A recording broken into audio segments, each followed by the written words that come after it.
Sir Orion, magandang umaga po. Muli na namang nabuhay yung usapin ng pagbabago ng konstitusyon ng ating bansang Pilipinas, yung charter change. Napapanahon na ba? Napapanahon. Dati pang napapanahon. Actually nga, dapat nasa tamang sistema dapat tayo. Pero nagka-problema noong 1986 Constitutional Commission na napili ang wrong system na imbis na parliamentary, naging presidential dahil sa isang boto lang.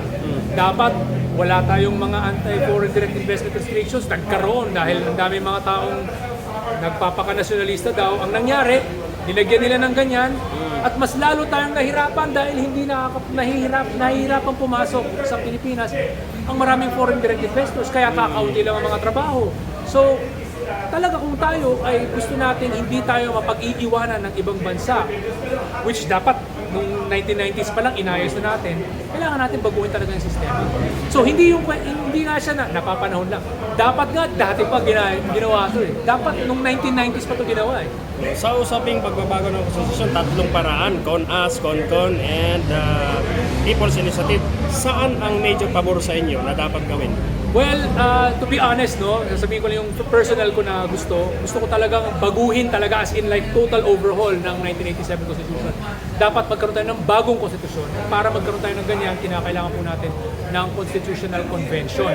Ngayon, kung gusto natin na mabilisang pagbabago ng maraming mga areas ng konstitusyon ng saligang batas, mabilis kapag gumamit tayo ng Constituent Assembly, no? On the other hand, yung People's Initiative kasi, para yan sa mga minor text changes, mga isang linya, dalawang linya, ganyan na gusto mong baguhin. So, Portion lang. Portion lang, oo. So kung gusto natin ng malawakang pagbabago, either Constituent Assembly or Constitutional Convention. Ano bang kaibahan nito para sa kalaman natin mga manonood? Anong kaibahan sa federalism at itong mga tinatalakay nila ngayon? Well, sa totoo lang, ang federalism kasi ay nakasentro sa pagbabago ng tinatawag nating structure of territorial administration. So ngayon, naka-unitary structure po tayo ngayon. Ang gusto po namin, based on our research about ano yung fitting para sa ano ang pop para sa Pilipinas. Kailangan natin ng federalism dahil ang bansa natin ay watak-watak sa pagiging archipelago. Iba't ibang isla at sa loob ng mga isla paminsan maraming iba't ibang ethnic groups, ethno-linguistic groups, iba-iba yung salita. Mas maganda na magkaroon tayo ng sistema na kung saan ay hindi siya one size fits all, kundi unity in diversity. At yun po ang nadadala sa atin ng federalism. Sir Aurelio, sa tingin niyo, magpo-prosper kayo itong kumakalat ngayon ng People's Initiative? Ano bang pagdadaanan nitong mga baka may mga haharang pa? Ano bang mga pagdadaanan nito para bago ito may pasa? Mukhang gumagana na ito dahil nakuha na niya ang 12% ng mga ng number of registered voters, no? So tingin ko mukhang dire-diretso na ito. So tingin ko magiging successful ito. Ako po mismo personally sinusuportahan ko to at pati na rin ang napakaraming mga members namin sa Correct Movement. Sinusulong po namin ang People's Initiative dahil gusto po namin na talagang magbago na ang 1987 Constitution dahil luma ito at noong unang ginawa ito ay mali-mali ang maraming nalalaman sa 1987 Constitution. So dapat talagang ayusin to. Do you have any message po sa ating mga manonood, lalo sa mga mambabatas at sa taong bayan? Okay. Doon po sa inyo na may mga tanong at siguro tumututol kayo dahil baka may konti kayong hindi naiintindihan, available po ako para kausapin kayo kung gusto nyo magkaroon tayo ng session na whole day. Kung gusto nyo, magtanong na lahat ng mga questions nyo. Sasagutin ko po based on an OFW's point of view. An OFW who has traveled around the region and around different countries in the world. Marami po akong mabibigay sa inyo based sa extensive research na ginawa po ng grupo namin. At mapapakita po namin sa inyo na talagang matagal na pong kinakailangan baguhin ang 1987 Constitution. Kung gusto po ninyo na may matutunan kayong bago, pwede rin po kayong pumunta sa aming website www.correctphilippines.org. Kung maintindihan po ninyo na bakit importante ang constitutional reform sasang-ayon po talaga kayo na kinakailangan ito dati pa. Be blocked by the Senate kasi nakita ko yung news 2 days ago all over the headlines. All the senators unanimously oppose this. Can they block it legally or They not? cannot. I'm sorry to say, senators, you cannot block it because this they is cannot coming block it. from the people. There is nothing in the Constitution that says that you have the ability to block it. You cannot. This is coming from the people. I support it myself. I support it. So do so many other So people. malaking chance it will push through with or without the Senate. They got the signatures and How many percent na daw narinig mo? 12% nga eh. Now, I think they've reached it already, if I'm not mistaken. Ah. But anyway, for me, it's like this. The thing about the People's Initiative is, ideally, if it happens, then yes, it forces the Senate to be joined together with the Congress. Why? With the House. Why? Well, traditionally, since the 1987 Constitution, the Senate has always been blocking constitutional reform. May mga magagandang panukala galing sa Kamara, and the people from the House, from the lower house, are representatives of different sectors and constituencies. People from the Senate, they do not have any constituencies. They are mini presidents voted at large nationwide. So they do not have, unlike in the USA, where senators Federal, state. come from federal. the states. Sa atin wala eh, lahat naka national nationwide ano eh. 'Di ba? So name recall talaga ang nangyayari. Kahit magaling ka, eh, hindi ka naman kilala, hindi ka mananalo. So, 'yun ang nangyayari sa sistema natin. Ang nangyayari, may nagiging kayabangan. I'm sorry to say, sa mga senator, nagkakaroon ng certain kayabangan ng marami sa kanila na gusto nilang i-block ang any attempt to make even one small slight change sa Constitution. Were you blocked during the hearings? Were you blocked during the hearings? I don't know. No, when you were talking sa Senate, did they nag-oppose sila? Hindi naman yung senators ang nagano kasi yung nasa committee hearings mga lower house. pro naman sila. Yes. Pero yung so of course dun sa tawag nito sa House may mga taga Makabayat block na na kumukontra pero unfortunately mga makalumang pag-iisip yung mga lumalabas pa ng mga bibig. So Ayaw din nila. unfortunately. Pero hindi nila alam. Actually, mas nakakabuti ito para sa mga manggagawang Pilipino kung dumami ang mga trabaho, dumami ang mga kumpanya, ang mga ordinaryong mga magsasaka at mga ordinaryong manggagawa ay magkakaroon ng choice. Ay, dito sa company A, mababa magpasweldo, pero may company B at saka C, matataas magpasweldo, doon na lang kami. How many percent chance magiging successful sa tingin mo ang People's Initiative? How do you forecast? Percentage. I'm sorry, I really can't. But you have high hope. I have high hopes that it can push through. May deadline ba yan? May timetable sila? I really don't know. Because I'm not really connected Yes. with the people Yes, pushing yes. for it. But There's a question here from editor of Manila Aaron. Times. May microphone ka. Please state your name again for people to... Yes, welcome. Yes. Okay, my name is Aaron Roquilla from the Manila Times. Okay, so I've been following the current movement for some time, and Alam niya, ha? so, Pinapala. okay, so so my focus is mainly on the economic aspect. Although, okay, that's my department. Although, yeah, I do follow the political side, no. Of course, we all know many Filipinos complain about the low cost of living, low inflation, etc. Becoming OFW. So, okay. Although I know already, but for the benefit of Ryan, can you explain to them why this will help make things better economically? No? So, how will this lessen OFWs and help develop the country? great, thanks for that, Aaron. So, it's quite simple. I actually explained it earlier. Na-mention ko to kanina sa mahaba kong pasakali. But anyway, nakwento Can you ko. summarize it? Nakwento ko na tawag nito. Nakwento ko na kapag if we remove the anti-foreign direct investment restrictions, we send a signal to the international community, the international business community, that the Philippines is serious about wanting foreign direct investors and multinational companies, global companies and international investors to come into the Philippines. Pag ginawa natin, pag tinanggal natin yung mga restrictions na yan, parang sinasabi natin, parang ina-announce natin sa buong mundo, we are open for business. We welcome you totally. Ganun ang nangyayari. We're welcoming you. Pag dumating yung mga foreign investors na yan, magke-create sila ng mga jobs. They will set up businesses, they will set up offices, they will set up factories. And then, dun pa lang sa paggagawa ng mga pabrika, magdadami yung mga construction projects. Dun pa lang sa pagkatapos ng construction projects, mag-hire sila ng mga empleyado. So, kung maraming mga trabaho, magle-lessen yung unemployment problems natin. Eventually, ang gusto nating mangyari is dumami ang mga trabaho such that mas maraming trabaho, mas maraming job opening kaysa sa mga manggagawa at mga taong naghahanap ng trabaho para magkaroon ng choices. Makakapagpili ang ordinaryong manggagawa na kung sinestress ako nitong kumpanya ko dun sa ikapila, mas mataas ang sweldo, mas less ang stress, lilipat ako. Ngayon, maraming tao walang choice na lumipat, titiisin na lang nila kasi kung umalis sila sa trabaho, wala silang makukuha ng trabaho.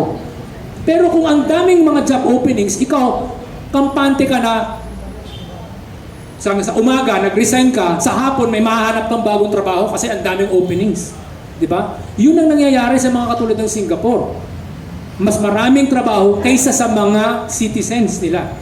Yun ang gusto natin mangyari. And that will help the economy because of the law of supply and demand. When there are more jobs than job seekers, tumataas ang sweldo dahil nagkakaroon ng competition ang mga kumpanya. Ay, dito na lang kayo sa amin magtrabaho, wag doon. Mas mataas kami magpasweldo, blah, blah, blah. So totoo ba, we are more communistic in our foreign policies, foreign investment policies than a supposedly communist country like Vietnam and China? Yes, unfortunately. Mas communistic daw, Mas totoo yun. communistic tayo. Actually, itong China and Vietnam, no? Are more open to They're foreign more investment. open to foreign investors. I mean, itong si Deng Xiaoping, dating November of 1978, bumisita yan sa Singapore. Tapos, na-impress siya. Bakit ang daming mga trabaho? Totoo ba 100% pwede mga pabrika sa China and Vietnam? Well, to begin with, I in heard. China and in Vietnam, wala silang economic restrictions sa loob ng kanilang constitution. Walang 60-40 Walang 60-40 sa kanilang Basta constitution. magpabrika ka, mag-hire ka ng Pwede, tao. pwede. I mean, they also have some restrictions also. However, whatever restrictions they have, nasa legislation lang, wala sa constitution. Hindi forever. They can tweak it. Yeah. Tayo kasi sa Pilipinas, sa kayabangan natin dati or sa siguro sa pagiging sobrang praning natin, linagay natin sa ating konstitusyon yung mga restrictions. Ngayon, hindi natin mabago. Hindi natin mabago. Ito kung ikaw ay madalas kang nagsisipilyo, di ba? Every meal, magsisipilyo ka. Saan mo ilalagay ang sipilyo? Sa loob ng dun sa harap ng basin? Kung nandiyan lang, para ready ka, sisipilyo ka agad, sisipilyo ka. Or ilalagay mo sa loob ng safe mo. Ha? Tapos yung safe mo yung hindi lang sa gaganyan-ganyanin mo, meron pang mata, meron pang fingerprint, tapos meron pang 5 minutes na hintay bago mo bubukas. Yun yung punto ko. Magandang analogy. Kada gamit mo ng sipilyo mo, pupunta ka sa safe mo. Hindi, naka-ready dapat yan, na nandyan, nakahanda kasi gagamit ka dito, ang laws natin dapat dynamic. Kapag economics, dapat dynamic. Huwag mong ilalagay sa konstitusyon.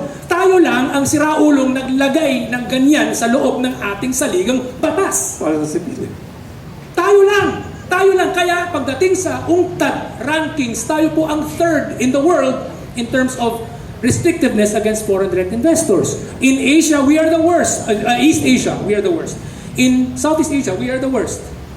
So, huwag kayong magtataka bakit ang Pilipinas napaka-dependent sa pagpapadala ng mga OFW sa iba't ibang bansa.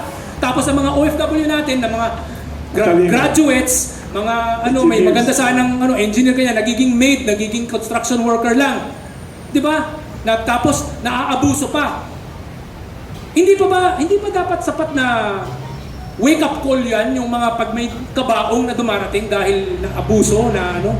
Di ba? That should, long ago pa dapat nakita natin yan na hindi magandang situation to yung nagpapadala tayo ng mga ordinaryong Pilipino na maging OFW sa ibang bansa in huge droves, when it's better to bring in investors from abroad to come to the Philippines to create jobs. Thank you. Di ba? May tanong pa dito in reaction to both of you. Ano daw reaction nung speaker, sabi nung isang journalist, to the Senate manifesto abandoning the resolution of both houses, RBF 6. Paki-explain anong tanong ito, anong RBF 6, and their rejection of PI. Do you consider this a major setback for your long-time advocacy? Tanong ito by journalists watching us via Zoom. Okay. Paki-explain ano yung sinasabi niya, RBF 6, di ko alam. Ano sabi niya? I don't know the exact specifics, but sabi as niya sa long as... Senate, ano reaction niyo to the reaction of the Senate? So, ang akin is, it's not going to change anything because the People's Initiative is not dependent upon the wishes and the caprices of the Senate. Kahit sabihin nilang gusto nila o hindi, People's Initiative is a People's Initiative. Kung gusto ng mga taong bayan, nakuha natin ang signatures, sorry na lang kayo. So, ito yung advocacy mo is not just now because there's Tagal na kami, oh. So, wala pa si speaker dyan, wala pa dyan. 2010 pa kami, nagsusulong nito. Actually, 2010? 2010. Wow. So, you've been quoting Professor Alex Magdano pa? Yes. Even before I started the Correct Movement, I've been reading his articles before. Yes. There was an article that he wrote that he was talking about the fact that Singapore and Malaysia would not have ever been able to have prime ministers like Lee Kuan Yew and Mahathir had they had the kind of system that we have. Even Margaret Thatcher would not... She would not win in our system kasi ang Tama. sistema natin is pasikatan. Oo. But in a parliamentary system, people like Pagalingan. yung mga Kasi katulad when ni you win, yung mga katulad ni Mahathir and Lee Kuan Yew na sometimes abrasive sometimes highly parang straight in your face magsalita. Yes. Dito sa Pilipinas hindi Sing pa and nanalo dance. yan. Oo, dito sing and Dito dance. song and dance ano natin. So magaling si Sir, Professor Alex Magno. idol ko yan. Thank you daw. Buti. Idol ko yan. Ano yan? Mas matalino pa yan sa mga politiko natin. Ayaw, Si Professor Alex Magno. That's why we have a bad situation in the country today because people like him are not in the politics. Kaya baka may tanong si Professor Alex Magno, just in case. Baka may tanong na you'd like your disciple, your follower. Protege. Your protege. May follow up siya. Sige. Paki-follow up lang. Yan din, Yan naman protege mo, kaya grandson na nga. Grandson protege ni Professor Alex Magno. Okay, so I just covered the economic side, now the political side. So, we notice the problem is every time the initiative is blocked, usually their excuse is, they often play the moral card. No? That's another problem. Why they're not so keen on the parliamentary system, and like you said, they don't like the person, either the one pushing for this, or should we have it, they don't want this person to be the head of government simply because they don't like that person. So I think they're under the impression, or they're looking at the parliamentary system from the lens of a presidential system. So they seem to think that a prime minister is like a president. So I think they need to be enlightened why the parliamentary system is different, and it should not be viewed from that same prism. In as much I like it, I don't like to steal your thunder, so better you do. Thank you for your interesting question. Is Ano it a reaction question? mo? Not a question. It's your idea. What was your question? Simply put, what makes the parliamentary system better than the presidential system? Okay. Because owing to the personalities, like why nobody likes parliamentary, because they just don't like the person. Don't like the person pushing for it. Okay. So why is the parliamentary system better? Because unlike the presidential system, which is a very personality-oriented system, when you campaign in a presidential system, particularly when you are running for president, you will hear people not say the word we, people who are candidates, they will say I I plan to do this, I plan to do that. You don't hear them say we because they don't talk about their parties, they talk about themselves. But in a parliamentary system, it's basically Party system. It's a party-based system, and every person is actually not indispensable. Even the leader of the party can be changed anytime. So they always talk in a collective, collegial way. They say, we plan to do this, our party plans to do this. Hindi sila ganyan magsalita na ako, hindi. And so, there is more of a better party system dynamics. May platform. May platform-based. They differentiate each other. Yung mga parties, pag may general election, they will say, mas magaling kami dyan kasi ito ang mga gusto naming gawin. Hindi na uubos ang members ng partito every term. Hindi mangyayari. Nangyayari yan dahil meron tayong presidential system na nakaseparate ang president from the executive from the legislature, which is a totally that's separate why. body. And then we created, in the Philippines, we created the Countrywide Development Fund, which later became the PDAF. We created that as a stopgap measure. Which is to pork barrel. The pork barrel. We created that system to prevent gridlock from happening during the time of Cory Aquino. Because during that time, ang daming bangayan ng executive at saka legislative eh. At dahil doon, nagkakaroon tayo ng mga coup. So they decided, ayusin natin to, gawan natin ng legal na paraan para mabili natin ang loyalty ng legislatura. Ayan, meron tayong pera para maakit natin sila on our side, para mag-agree sila sa mga proyekto ng executive. Na-mention yung mga coup. So pag parliamentary tayo, chances of an EDSA would be less. Yes, so number one, according to the work of Dr. Juan Lintz, no, the late Dr. Juan Lintz, he actually showed that there's more breakdowns in the democratic process in presidential systems than in parliamentary systems. So in parliamentary systems, there is a mechanism for getting rid of a leader who has lost confidence, who's not doing the right thing, parang ganun, nagkakaroon ng bangayan all the time. Okay, hindi na ito gumagana, sige, alisin na lang natin siya. But in a presidential system, walang ganyan. You're stuck with this person. So ang nangyayari, nagkakaroon ng impetus yung outside forces na mag-set up ng coup d'etat. O destabilization. Yes. That's why you end up having more coup d'etats in presidential systems than in parliamentary systems. Kaya pala ang maraming mga banana republic, puro presidential system. Yung mga Latin Sa America. Latin America. Yun. Tayo, exporter ng banana. Naging banana republic talaga. Alda. So very interesting. Magaling itong disciple niya, Professor Alex Magdo. Marami natutunan from your columns. Hindi, marami siyang research. Baka may tanong or comment si Professor Alex Magdo, just in case. Any questions or no? Fan ninyo, ito, brilliant person to nanalo sa Battle of the Brains. Kaya kung believe siya sa inyo, matalino kayo. Actually, pag pinag-uusapan yung charter change, nalulungkot ako eh. Paki-mention bakit nalulungkot. 1998, naging bahagi ako ng pirma. Wow, 1998 pa, 1998 pa, in fairness. 2005, na-appoint ako commissioner sa Consultative Commission on Charter Change. Wow. Kaya may hinanda kami So, buong constitution. Ready na yun. Wow.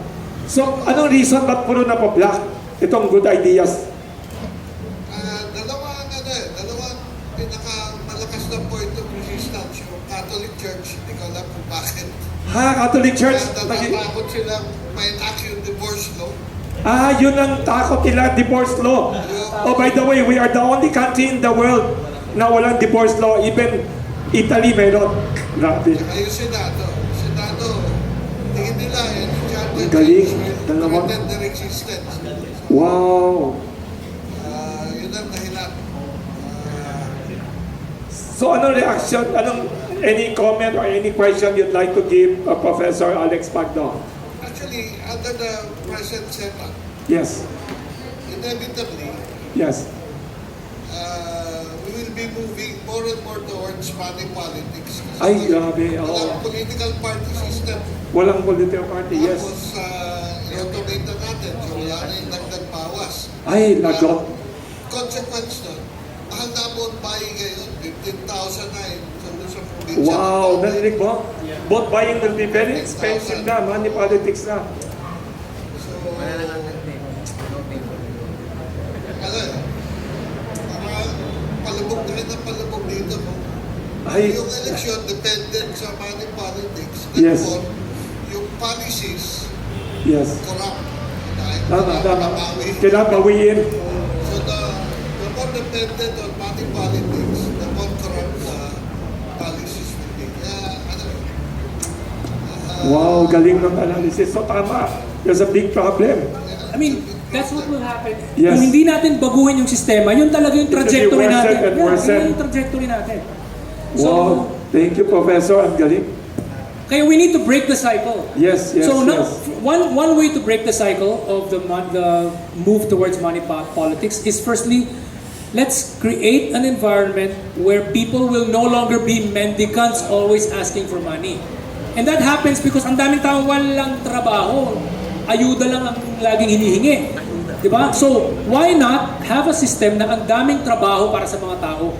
Yun yung rason bakit kinakailangan natin i-allow yung mga foreign investors na pumasok. Mag-create ng jobs. Dadami ang mga taong may pera, okay yung sweldo nila, it will change their attitudes, it will change their behavior. Yung mga taong dating hingi ng hingi, nagkaroon sila ng sweldo, nagkaroon sila ng higher self-esteem, maiinsulto pa sila pag inabutan mo ng pera. Ano ba tingin mo sa akin? Walang bulube? Thank you, Ganyan sila. Professor Magno. Very thought-provoking ang comments niya and your response. Galing na. So, mga matatalino in favor of changing. Anong tanong nila sa likod? Pag-introduce yourself. Angelina Cruz, Filipino Star ngayon. Filipino Star ngayon, yes. Sir, sa nangyayari po ngayong People's Initiative regarding the Chacha, may chance po ba? Ano yung nakikita po? Ano nakita niyo? May chance and anong timetable based on your observation and your studies? To be honest, I don't know so much about the timetable per se. I just know that the People's Initiative has triggered the Senate to be forced to be a bit more cooperative towards constitutional reform. Kasi kung maalala natin, last year, si Senator Mig Zubiri, kumukontra. Parang, hindi naman natin kailangan yun, hindi naman importante. Ganun siya. So, ngayon, dahil dun sa pag-emerge ng People's Initiative, parang napuwersa silang magsabi ng, hindi. Sige, change din namin. Sige, we will push for changing the economic restrictions. They want to be part of it. Yeah, they want to be part of it. So, medyo at least nag-change yung kanilang attitude. Parang naudyok sila, na-entice sila, or rather, na-force sila na maging more cooperative. Otherwise, kung hindi nila gagawin yan, mawawalan talaga sila ng boses pag natuloy ang People's Initiative. Based on your readings, reports na naririnig, is it on the way? Kasi is it on the way already? Kasi maraming news about it. Is it already happening? Well, if you're talking about the People's Initiative, Yes. it is. It's underway. Lumalabas na they were able to get the required number of signatures. So it looks like it's on its way. For people like us who are not aware of the details and hindi na pag-aralan to, yung mechanics ng People's Initiative, what should be the steps for them to do it in order to make it constitutional reform? Anong next step nila? Well, What will they do with the signatures? magkakaroon ng verification of signatures step By the COMELEC. And then pag natapos yan, what will happen? After that happens, I don't really know the exact The legal, details. yes, Basta, I think there's going to be a formal petition. If I'm not mistaken. I'm sorry, but I don't know the Yes. exact. more or less, will this Basta, walang kinalaman ang legislatura dito. So ang mangyayari, will they convert the Congress and the Senate into CONCOT? Yun na ba yan? Or will they elect another set next No. year? May election? The People's Initiative, What will happen? the People's Initiative does not have anything to do with Constituent Assembly or Constitutional Convention. So, iba yan? Iba po yan.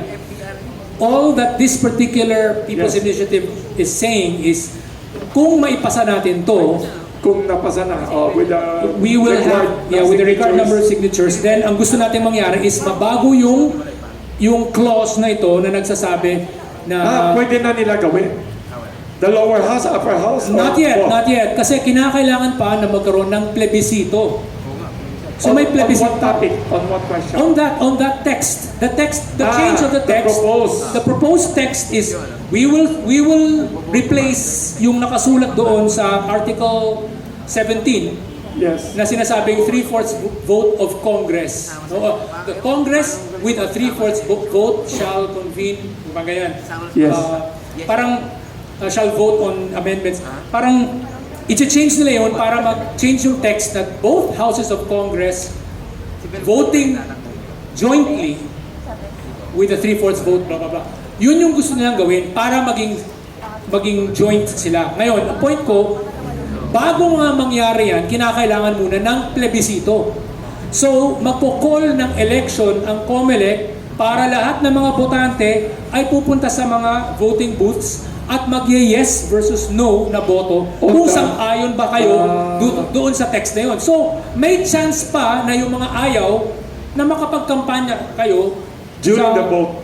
before the vote. Before the vote. Kumbaga magkakaroon ng announcement. There's going to be an announcement that we will have a plebiscite, yes versus no. So yung mga yes, sasabihin natin, we want this because, blah, blah, blah, blah. Yung mga ayaw, o kayo, magkampanya rin kayo. So may chance kayo na makumbinsin ninyo yung mga taong bayan na hindi bumoto para dun sa yes. Bumoto sila sa no. Kung talagang ayaw ng mga tao. Pero mga tao, lalo na't mga galing sa OFW backgrounds, marami dyan gusto na ng pagbabago eh. Ako, tagal na akong OFW. Gusto ko talaga ng pagbabago. Kasi pagod na ako na napag-iiwanan ng Pilipinas. Year in, year out. May follow-up pa siya. Thank you. Sige po. Ano po yung opinion niyo, sir, doon sa ginagawang paghadlang ng Senate? Pag po ba, ang charter change po ba pagka nabago or na-approve to, mawawawasan ng power yung Senate? Mababawasan ng power o mawawala sila? Okay, which particular reform are you talking about na mababawasan sila ng power? Yung People's Initiative? Okay. Madadilute daw sila? Okay, Power nila? if we're talking about the People's Initiative, Yes. sa People's Initiative, pag nangyari yun at naboto ng yes, nanalo yung yes sa majority, Yes. for the for the reforms requiring constituent assembly, yes, madadilute yung votes ng Senate. Pero sa lahat ng ibang bagay, as per normal pa rin. As per normal pa rin. Doon lamang sa pagbabago ng konstitusyon, Wala sila. mawawalan sila Say. ng say. Pero yun nga yung sinasabi natin. May kakayahan din sila na magsabi, hindi. Let's go with the constitutional convention na lang. So pwede sila magkampanya before the They can. Hindi naman porket may People's Initiative, mawawala na kayo ng saysay ng power. Magkakaroon pa rin ng plebisito. Ang plebisito, yun yung final say. Pag nanalo ang yes, dun lang mangyayari yun. Pag nanalo yung no, edi walang nangyari. Lahat ng mga modes of changing the Constitution, be it People's Initiative, Constituent Assembly, or Constitutional Convention, lahat yan kinakailangan ng plebisito. So, wag po kayo nagpapadala sa fake news na, ay, pag ginawa nila yan, mawawalan pa. No! The people still have the final say. Ang mga botante may kakayahang mag-veto ng anumang mga panukalang reforma sa konstitusyon. May abilidad tayo na magsabi, ay, ayaw namin yan. No, ang vote namin. Pwede. Sorry, may nagtanong dito, nanonood via Facebook Live. May nagtatanong si Jeremy, pangalan niya, your opinion on full ownership daw ng mga dayuhan sa Constitution, di kaya manganib ang mga agricultural lands natin kapag dayuhan na ang nagmamayari ng mga to, mailagay pa sa alanganin ang food security po natin. Jeremy, may tanong siya. Okay, magandang question yan. Unang-una, Yes. madalas nangyayari pag pinag-uusapan yung allowing foreign direct investors to come into the Philippines, laging kino-confuse ng mga taong kontra sa reforma. Nasasabihin nila, ay, yung lupa, eh, maapektuhan. Eh, hindi naman natin pinag-uusapan ng lupa. Ang pinag-uusapan natin ay negosyo. Iba po ang negosyo sa lupa. Hindi po pareho ang lupa at negosyo. Pag sinabi natin, we want foreign investors to come in and set up businesses, hindi naman pareho yan sa we want them to come here and own land. Magkaibang usapan po yan. So, be sure to separate the two situations. Owning businesses is different from owning land. Ngayon, even if we allow land ownership by foreigners, we can always create safeguarding legislation that will prevent ownership of land by undesirable people. We can also set up limits to how big their land acquisitions can be. We can learn from countries like Malaysia who do allow foreigners to own land. However, meron silang special safeguards sa Malaysia. Meron silang different types of land na kinakategorize. Meron silang reserved for Malays and indigenous people only. Ganyan. Meron silang land na ganyan. And then other land na pwede. So yung mga foreigner, hindi pwedeng maging may-ari ng lupa na considered only reserved for Malays and indigenous people. Even Vietnam and China, may mga... They have that too, yes. Dun sa Malaysia, they do allow foreigners to own land. Those land that is allowed to be owned by foreigners, hindi pwedeng hindi pwedeng bumili ng lupa na less than 1 million ringgit. Dito sa Pilipinas, kung mag-allow tayo ng foreign ownership of land, pwede tayong gumawa ng special law na sinasabi, pwede kang, as a foreigner, you can own land kung ang asawa mo ay Pilipina. Number one, we can do that. Tapos ito ang size na pwede. May size. Anything bigger than that, sorry, hindi pwede. We can do that also na foreigner ka, tapos yung anak mo ay Filipino citizen. So meron kang anak, siguro nabiyudo, tapos yung Pilipinang babae siguro wala na.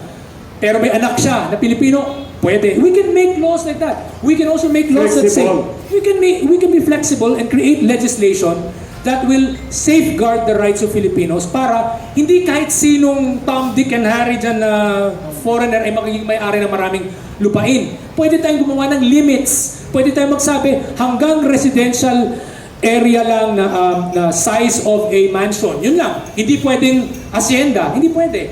Pwede tayong gumawa ng ganyang klaseng batas. Hindi porket mag-aalaw tayo ng land, ang buong Pilipinas ay magiging pagmamayari ng mga dayuhan. Hindi po nangyayari yan. Pwede tayong gumawa ng safeguards. May tanong pa dito, sorry. May nagtanong dito, nanonood. Should that constitutional change be wholesale or piecemeal? Anong opinion mo daw? Isa-isa bang maliliit o buong constitution ng big change? If you ask me, I would prefer a total overhaul of the... that's my preference. No? A total overhaul of the 1987 Constitution because it is, kumbaga kung sa programming pa yan ng operating system, it's very buggy. It's very buggy. Ang daming bugs. Yung makiklik ka rin, hindi gumana. O, click ka dito, naghang. Ganyan. Yun nangyayari sa... Total upgrade ang gusto mo. Total replacement. Total replacement. Kasi minadali nga Mali yung pagkagawa. Bakit minamadali 4 months? Well, Tita Cory did not want to be in this revolutionary government situation for a long time. So, sinabihan niya na, hoy, bilisan nyo para hindi tayo na maakusa na nandito tayo sa parang dictatorial style. So, bilisan nyo. Dun sa pagbabadali, yung tawag nito, yung Article 17, hindi na upgrade. Alam niyo ba yung kwento? Bakit nagka-problema yung Article 17? Ano yung Article 17? Article 17 is the part which talks about how to amend the Constitution. Ang Article 17, nakasulat doon ay Congress. Hindi niya sinasabing both houses of Congress. It only says Congress. As if Congress is a single entity. Okay? Bakit? Kasi nung ginawa yung original draft ng 1987 Constitution, originally gusto nila ng unicameral legislature. Hindi yung dalawa. Hindi dalawa. Gusto nila talaga originally isa lang. Kamara lang. Tapos at the last minute, may isang nagsabi, hindi, mas maganda yata meron tayong Senado. So, gawa tayo ng Senado. Tapos at the last minute, nagmadali sila na in-update nila yung mga clauses on structure, pero nakalimutan nilang baguhin yung clauses ng Article 17. Kaya yung ambiguity ng Article 17 ay nandyan pa rin. So nakasulat dyan, Congress may with a 3/4 vote. Hindi sinabing both houses of Congress. If you compare the US Constitution, it says both houses of Congress. But if you look at the Philippine Constitution of 1987, Me. it only says Congress. So, as if, isa lang house yan? Ganon.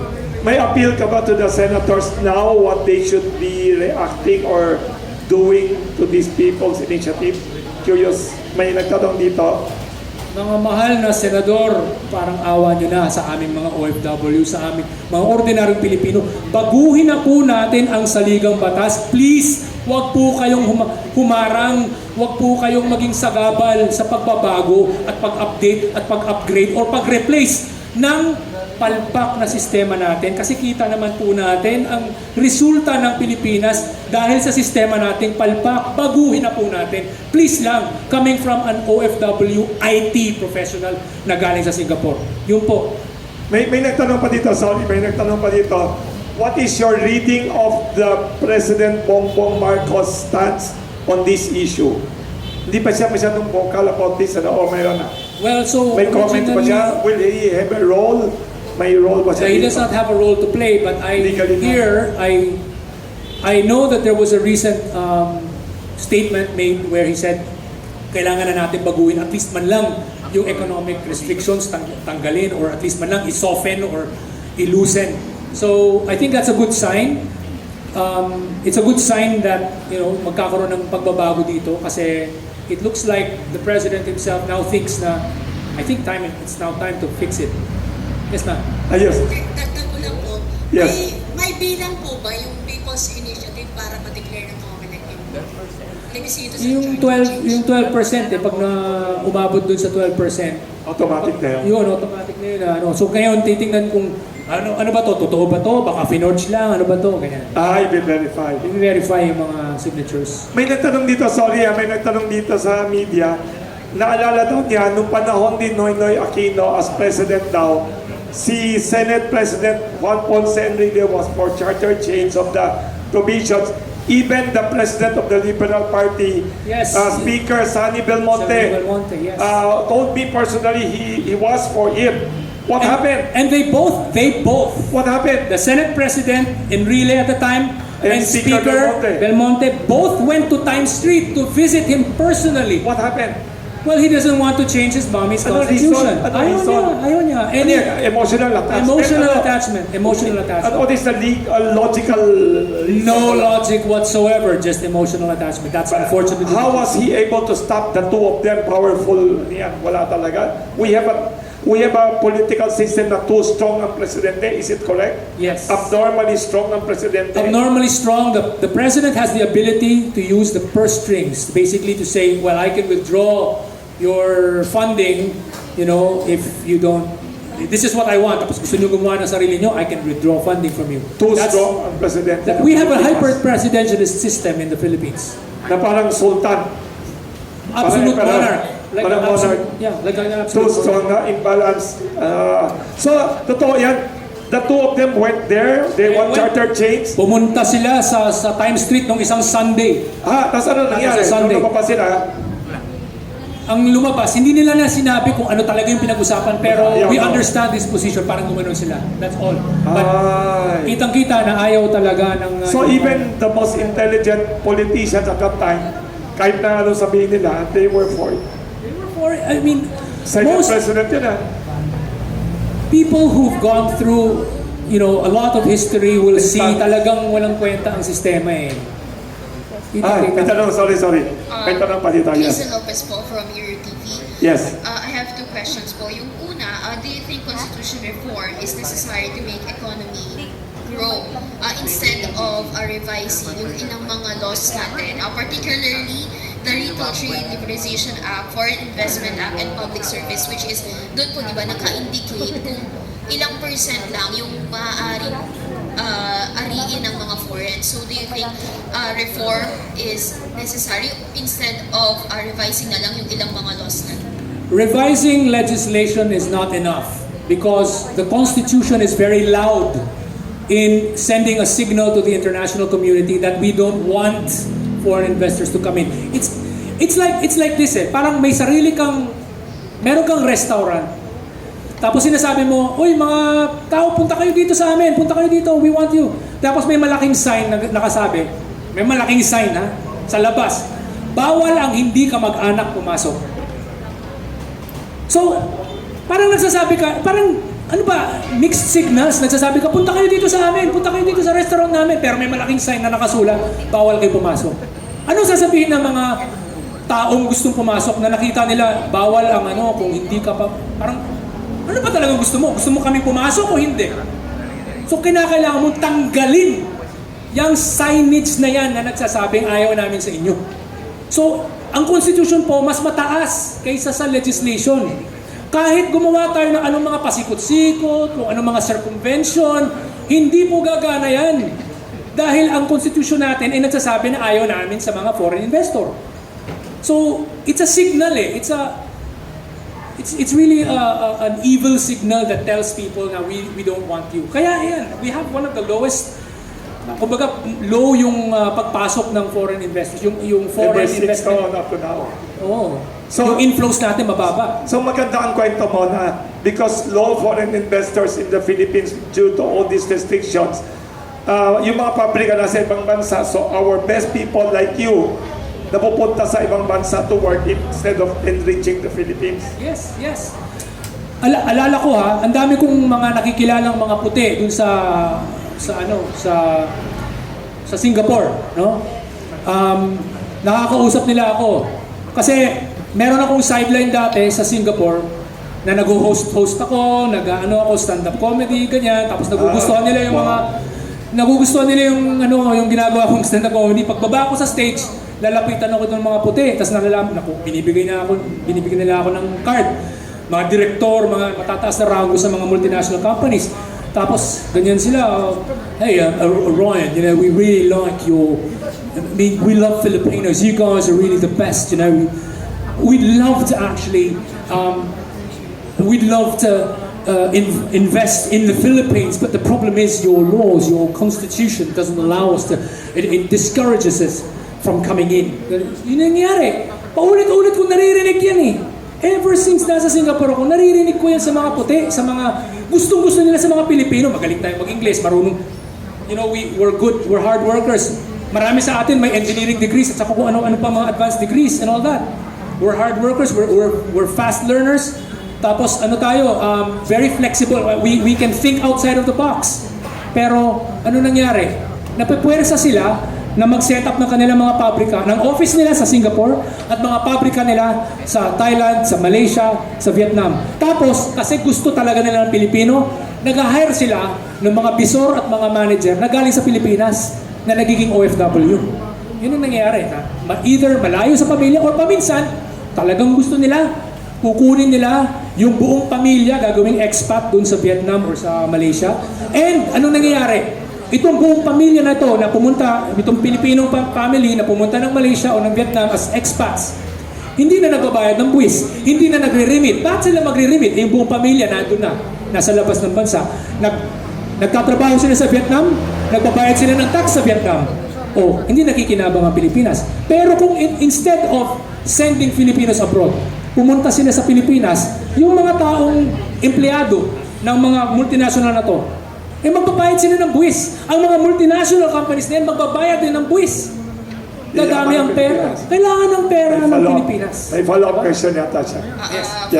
For second question, in terms of security, sa tingin niyo po, this will still prevent yung ating security risk, knowing na kung ma-aprubahan natin, kung ma-revise or ma-amend yung constitution, economic provisions, constitution, knowing na 100%, hindi po ba sa tingin ninyo ay mas malaki yung security risk ng Pilipinas since may mga issues tayo with NGCP, illegal foreign businesses? So, one of the things we need to first look at is, number one, no other country puts restrictions against ownership of businesses by foreigners in the Constitution. Tayo lang. We're the only country. We're the only country that does that. And we're actually supposed to just do what everybody else does, which is set up your regulations, set up your businesses, set up your restrictions in legislation. So dapat sa legislation natin ginagawa yung mga detalyadong bawal ng ganito, the state is required to look into the operations of ganyan and the ownership structure of this to see if there are any undue foreign influences. Blah. You can make statutory legislation to take care of that. Hindi dapat sa constitution nilalagay yan. Yun lang po. Thank you very much. We don't have time for a lot of other questions. Can we send, ano pa? Sige. May question galing pa sa Makati, a very good journalist from Business Mirror. Kilala mo sarili mo ulit? I'm Riz from Business Mirror. Riz Raul Reyes. Hi, sir. Could you guarantee, what's the assurance of going parliamentary in preventing fat and lean dynasties? Okay. Yes. If we have a parliamentary system, number one, the right way to have a parliamentary system is you don't have term limits. Right? Lee Kuan Yew, Margaret Thatcher. Yeah, matagal sila kasi magaling sila, so pwede silang tumagal.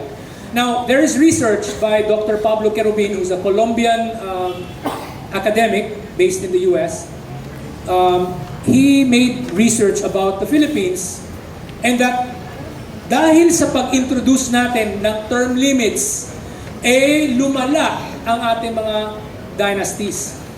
Ang kanyang research, lumalabas na dati sa old constitution ng 1935, nung kaya everybody from congressman, senator, etc. pwedeng mag-run for re-election, normally isang tao lang sa isang pamilya ang nagiging politiko.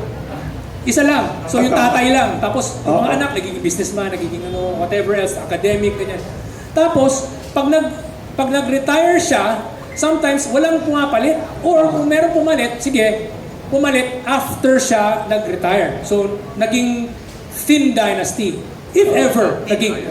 But, when we introduced the 1987 Constitution and started to have term limits, Naging clan na. doon nagkataon na after 3 terms or 9 years, Mrs. Anak. yung isang mayor ka ng isang city, magaling ka, gusto ka ng mga tao, marami kang mga projects na gustong gawin, at marami kang projects na hindi pa natatapos, pero hindi ka na pwede mag-run dahil na term limit ka na.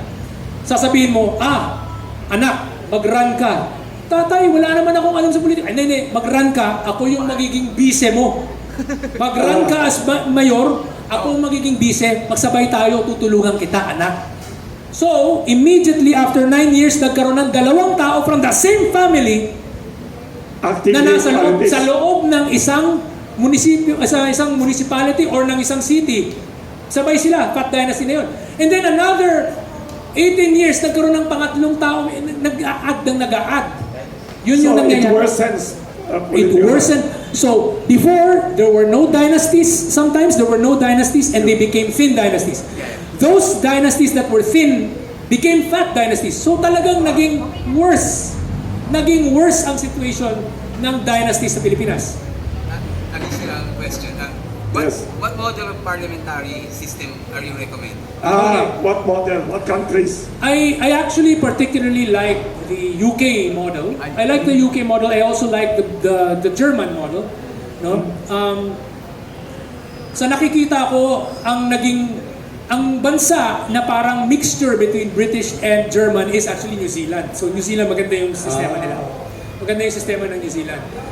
So we can learn a lot from how New Zealand does what they do because they have a system that is very much the UK system. Kasi maganda sa UK system, nakikita mo talagang ginigisa talaga yung Prime Minister ng mga taong galing sa oposisyon. Tinatanong nila, bakit nagkaroon ng ganito, ganyan-ganyan. Tapos, imagine mo, parang Presidente ng Republika, tinatanong ng mga maraming mahihirap na question. Kaya, hindi pwedeng tatanga-tanga, hindi pwedeng bobo, hindi pwede. Hindi pwedeng nagtatago. Oo, hindi pwedeng nagtatago. You have to be good. Ay, si Professor. Ay, may tanong. si Professor. Microphone kay Professor Alex Magno. Yes. Actually, this whole charter charter change effort. Parang Chacha Part 3 na to. Chacha Party na, oo nga. Oh. Maaaring mag-evaporate ito later today. Tapos Wow. What will make it evaporate? kahapon, instead of the LEDAC meeting, Yes.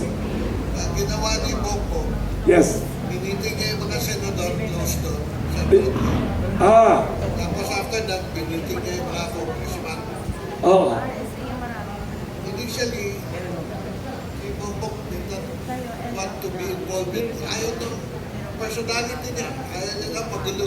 Ayaw niya magulo. Oo. So, arm's length siya sa Chacha. But now, everything is on his lap. Dahil, nagpapakayin yung House tsaka Senate. Napaparalisa yung Kongreso. Bakit na yung gobyerno niya. So, now, everything is on his lap.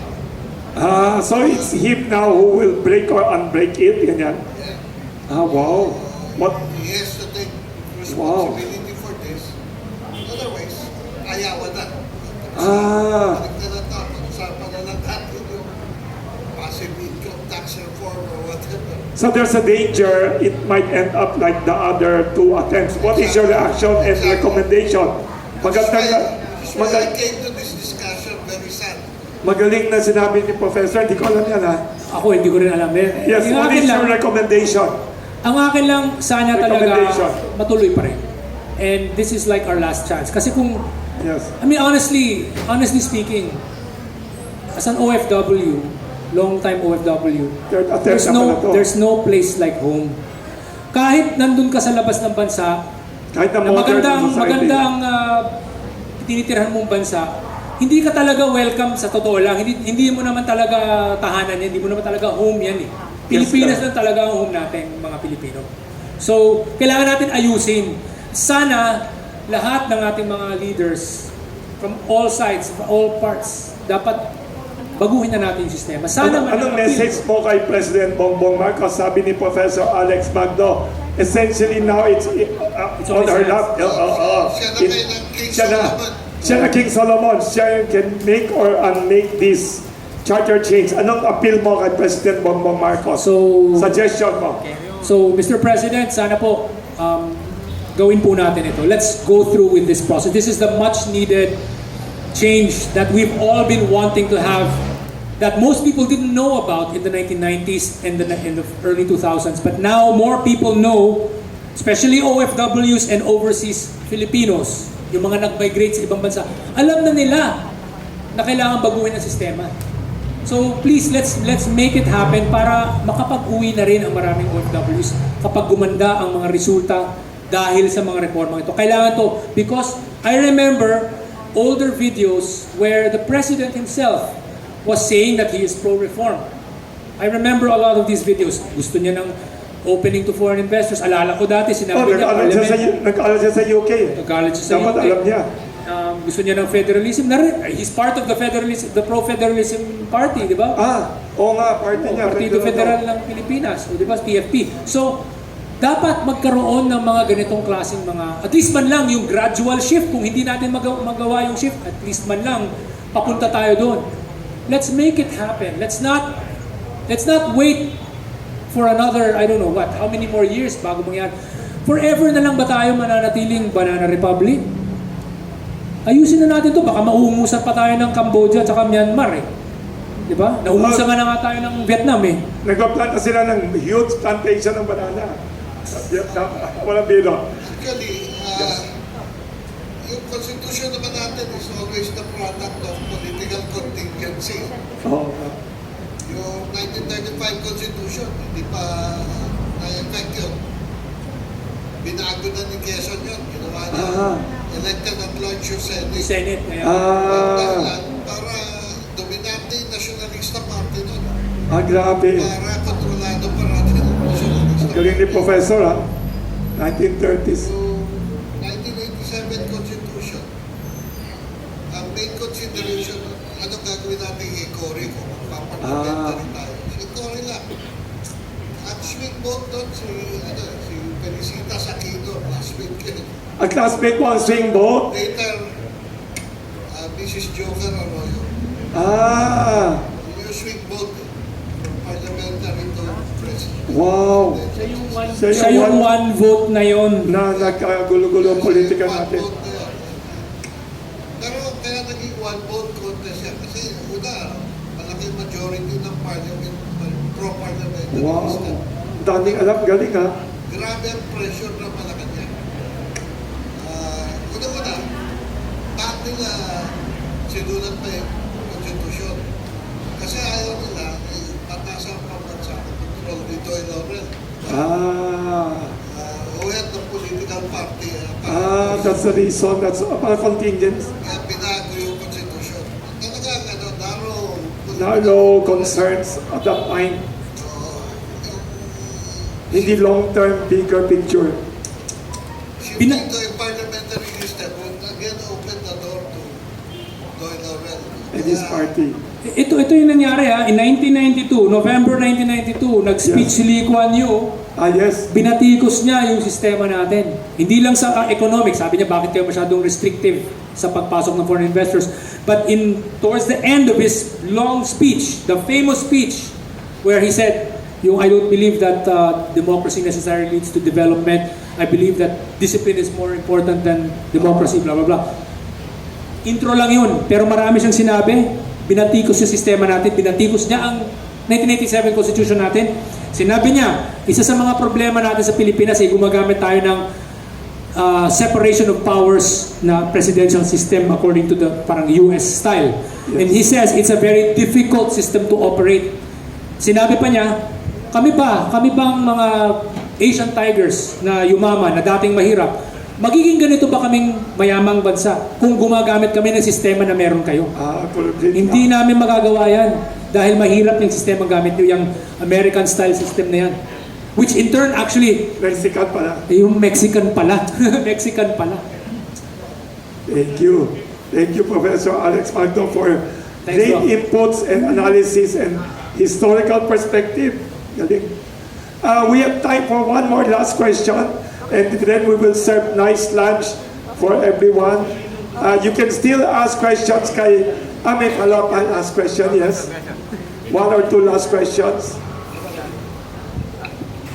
Earlier, Secretary Peña, formerly of the NEDA, said Yes. that only 3 regions are capable of being a federal state. Can you get your thoughts on that? Yes, okay. So, Comment po. okay. There are only 3 regions in the Philippines that are rich enough to sustain themselves. That's NCR, Region 4, basically southern, yung just south of it, yung nandyan yung Cavite, Batangas, and then Central Luzon. Only these 3. In reality, it's very clear what's going on.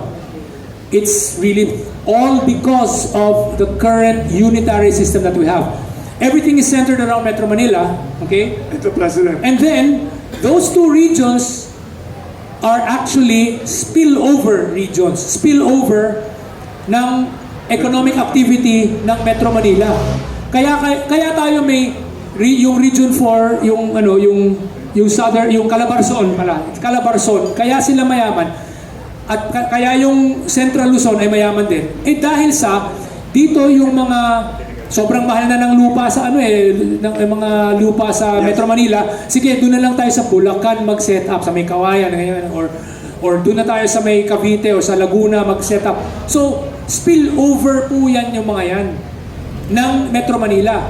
Huwag nating sabihin na hindi tayo mag-federal dahil ganyan lang ang nangyari. Kaya nga tayo mag-federal para mabago na yung situation na hindi lang yung 3 yan very good sinabi mo. ang mayaman. So, pag nagkaroon tayo ng transition, hindi ibig sabihin na automatically magiging self-sufficient yung mga yan. Hindi. Teka lang. Ito, ako yung nag-invento nitong analogy na to na ginagamit ni Senator Robin Padilla sa kanyang mga interviews. I made an analogy where ang federalism para yung pamilya.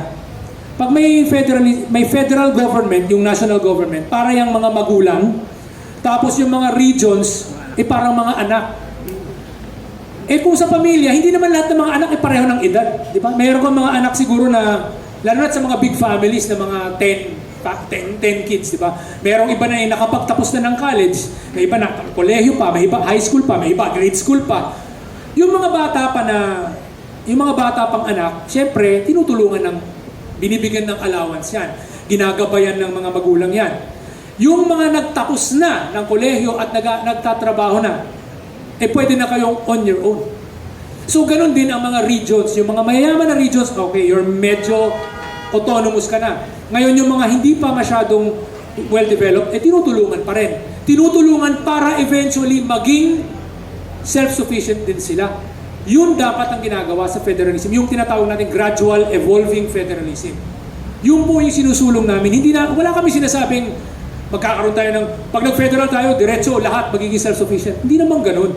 Magkakaroon ng proseso yan. Baka ngayong proseso 20 to 30 years pa bago mangyari yung majority ng mga regions ay mayaman. Tingnan nyo po ang mga Canada. Hindi naman Canada or Australia. Hindi naman lahat ng mga state, lahat ng mga subnational, hindi naman lahat ng subnational units ng Australia ay mga state.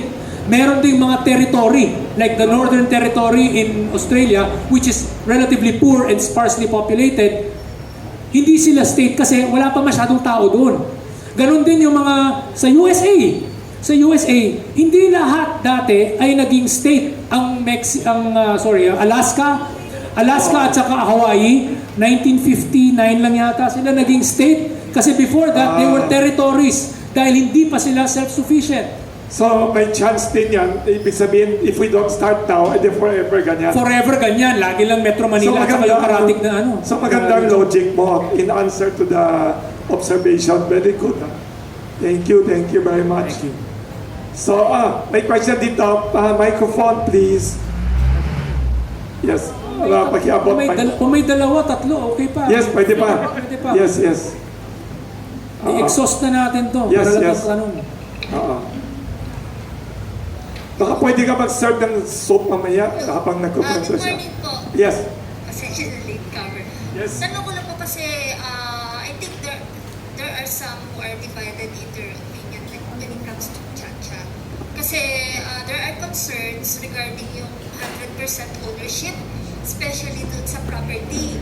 So may mga fears sila na dito pag ipinush through itong pag-amyenda ng saligang batas, baka daw we may end up na hindi na tayo may-ari ng Pilipinas Mga because farms we and will all provide that. 100% Yun kanina. ownership. So that's my first question. So what can you say about that? And then the next question is, pagdating po sa federalism, there are also fears na, kasi di ba pag federalism po, yung national government, hindi na sila ang magsusupply ng pondo sa mga LGUs. So you're entirely on your own to produce your own Okay, funding. I just answered that earlier.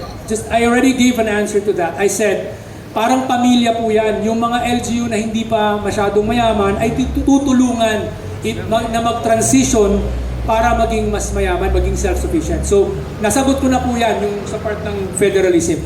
Hindi po ibig sabihin na pag nag-shift to federalism tayo agad-agad ay you're on your own. Hindi po. Gaya ng sinabi ko, parang pamilya yan. Yung mga anak na hindi pa tapos sa kolehiyo ay binibigyan pa rin ng tulong, binibigyan ng allowance at ginagabayan ng mga magulang.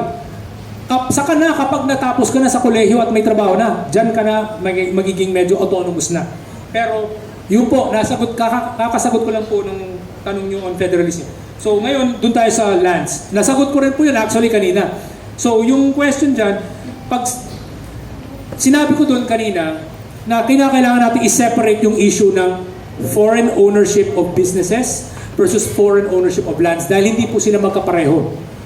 Ngayon, pag ang main thrust natin ngayon is foreigners or foreign companies being able to own businesses in the Philippines without restrictions sana o without constitutional restrictions.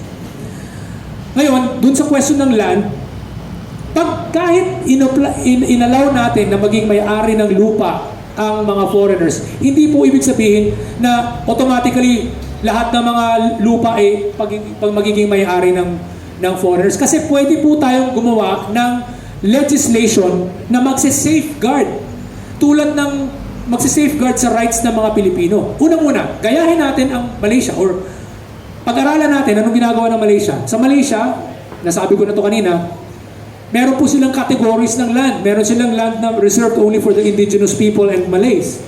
So hindi pwedeng maging may-ari ng ganyang klaseng lupa ang mga foreigner. Tapos dun sa mga permitted lands na pwedeng bilhin ng foreigner, meron po silang minimum amount na kinakailangan bayaran. Anything lower than 1 million ringgit, hindi pwede bumili ang foreigner.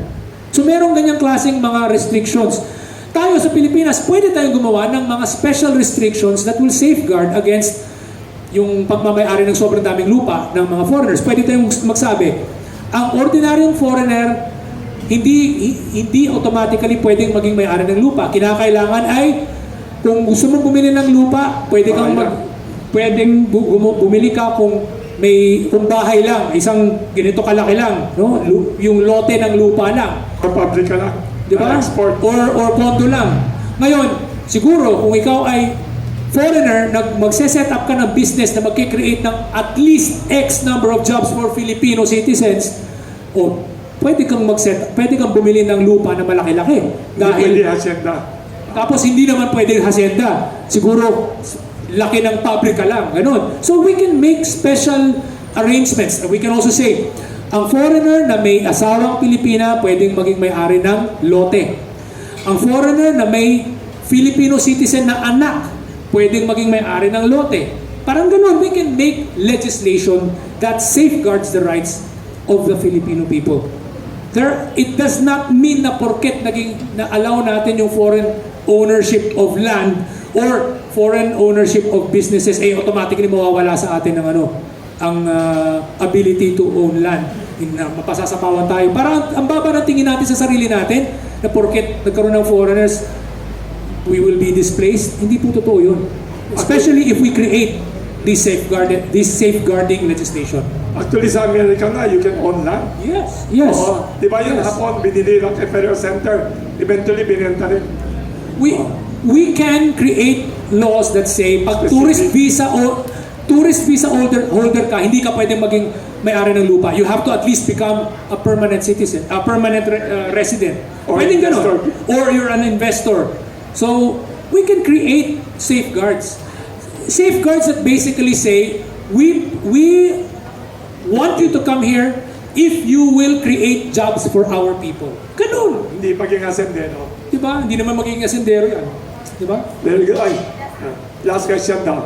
Sir, Yes. good morning. Sir, we're from East West Bank. Yes. Yes.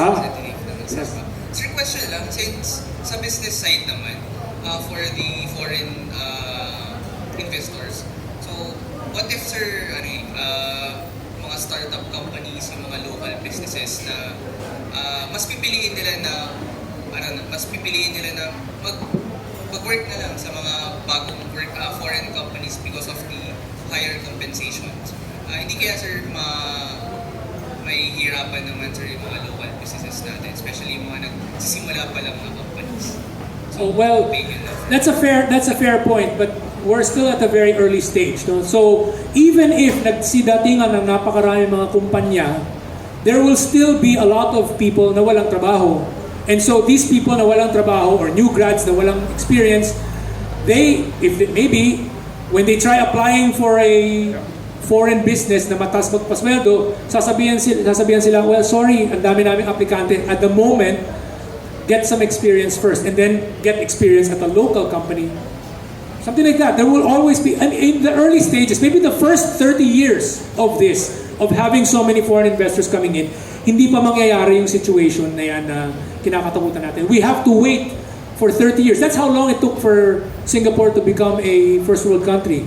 It takes at least 30 years. Even Deng Xiaoping, di ba? Even Deng Xiaoping. Oo, China. Yeah. Even Vietnam.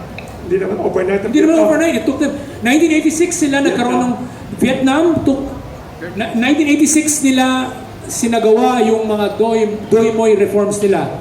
It took them so many years. 2021 lang nila na umusa ng Pilipinas. Ay, wow. Pero, yung pag-umus nila sa Pilipinas, talagang naiwanan na tayo. Sa GDP per capita. Thank you very much. Thank you for your question. Thank you very much. Yung mga other questions, we will just forward to our speaker for him to answer you. Thank you very much. Anyone else? Baka meron pa. Yes, baka may one more question. meron Baka pa. they want to have that. Okay na daw? Gutom na ang Yes. mga tao, Oo, kaya na oo, magtanong. oo. Kasi ako, I'm free. I'd like to really answer all the, I mean, Yes. yung lahat ng mga misconceptions. Can you summarize your point and appeal to the public and to the politicians of the Philippines now? We are at a very historic stage. Sabi nga ni Professor Alex Magno, may latest news siya na kahapon, this issue was brought to the lap of the President na essentially it's in his hands yata, more or less. What is your appeal to the government leaders and to the public about this issue? Okay, as an OFW for the longest time, and I'm now a recently returned balikbayan, no? I would really like to offer my services to the people in the Senate who are against You're now it. based here na. I'm now based here. Wow, can I bring someone to debate with you? Yes. Ang naisip ko, get Yes. someone na very adamantly against kayong dalawa kasi marami kang alam. So to thresh out the issues, ha? Sige. Sure. I would like to speak directly to the senators. I am offering my services to give you guys a seminar and a Q&A session where you ask all your questions about constitutional reform. All objections. Lahat ng inyong mga ayaw namin ito kasi ganito. Sasagutin ko. From an OFW's perspective, someone who has basically been so sick and tired na napag-iiwanan ng Pilipinas na nakakahiya tayo, ako napapahiya dahil nandyan ako sa labas tapos, why your country like this, you used to be richer than us, why now you're so poor already, why like that? Kaya nakukuha ko yan lagi. Kaya naiinis ako. Kaming mga OFW sa Singapore, inis na kami na napag-iiwanan ng Pilipinas. Kaya maraming mga OFW na nasa Singapore, ang plano nila pagkatapos nila na nakapag-ipon sila, hindi babalik ng Pilipinas, magka-Canada na lang o magka-Australia. Bakit? Kasi parang wala namang pag-asa na naman, ito na naman tayo. Ganyan. So, mga senador, wag na po kayong kumontra. Andito po ako. I'm willing to answer all your questions from an OFW's point of view. Hindi ako politiko, hindi ako academic, ordinaryong tao ako. IT professional. IT professional. Pero ordinaryong tao ako, wala akong posisyon. Wala akong vested interest. Galit lang ako na nakakahiya sa labas ng bansa na maging Pilipino na tayo yung supposedly best country in Southeast Asia dati. Tapos yan talagang every country has overtaken us. Ano pa, hintay natin na... Pati Cambodia na. Cambodia? They're trying to catch up na. Ano ba, hintay natin na ang Cambodia, ang Myanmar, ang Laos, ay uungusan tayo. Nakakahiya naman. So please, I appeal to you. If you have any issues because there are things you don't understand, I'm here as a resource and I will answer all your questions. Ganun po. Sorry, pasensya na kung medyo galit ako, pero inis na ako na napag-iiwanan tayo eh. Thank Okay. you very much to Mr. Orion. Orion Perez Dumdum for a very enlightening session.